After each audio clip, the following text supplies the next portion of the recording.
Assalamualaikum warahmatullahi wabarakatuh. My name is Ahmad shamsol bahari. Today I'm gonna show you how to perform engine oil change, include high safety measure.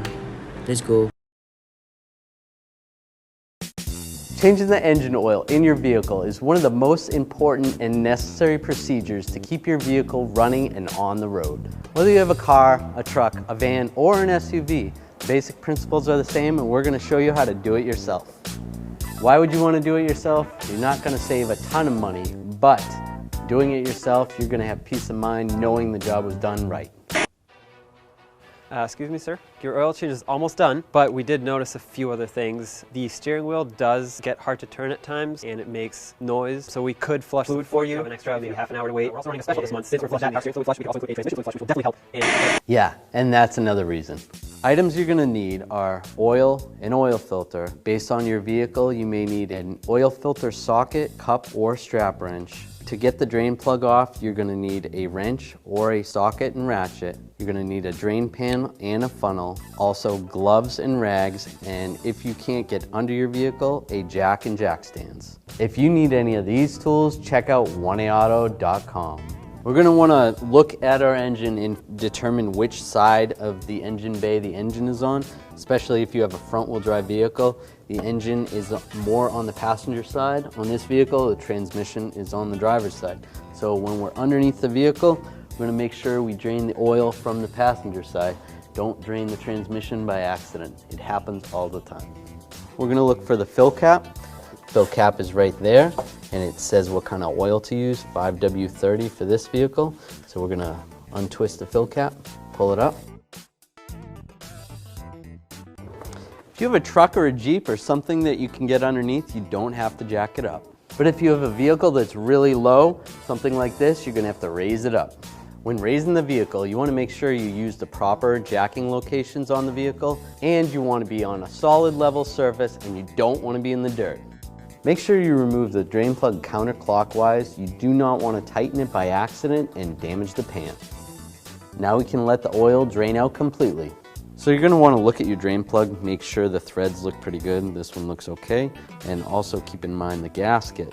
If the gasket looks like it's torn or crushed at all, you're going to want to replace it. Sometimes you'll have a metal gasket, and it's a good idea to replace the metal ones every time. But with the rubber ones, as long as it looks okay, you can just reuse it. Now we're going to reinstall the drain plug. Take our wrench, and once the drain plug's snug, we're just going to snug it up a little bit more. And that's good. You don't want to over tighten it, or you could damage the oil pan. Now we're going to locate your oil filter. Some filters are underneath the car near the front of the engine, some of them are in the rear of the engine, and some of them are on the side near the wheel well.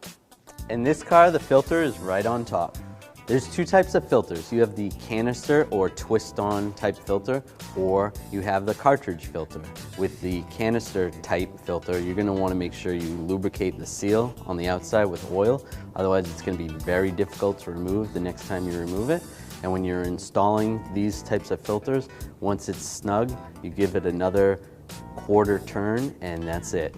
This is where you're going to use your oil filter removal tools. You're going to either use the oil filter socket tool for the cartridge style. Sometimes you'll need a cup for the cartridge style.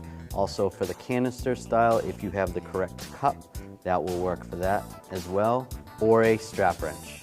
Now that you've drained the oil and changed the filter, it's time to add the oil. You can use conventional or synthetic motor oil. I prefer synthetic oil. Some vehicles require it. Check your owner's manual for the amount and the type. Don't forget to put your cap back on. That would be bad. Now we're going to start the car for about 10 to 15 seconds and get the oil where it needs to go.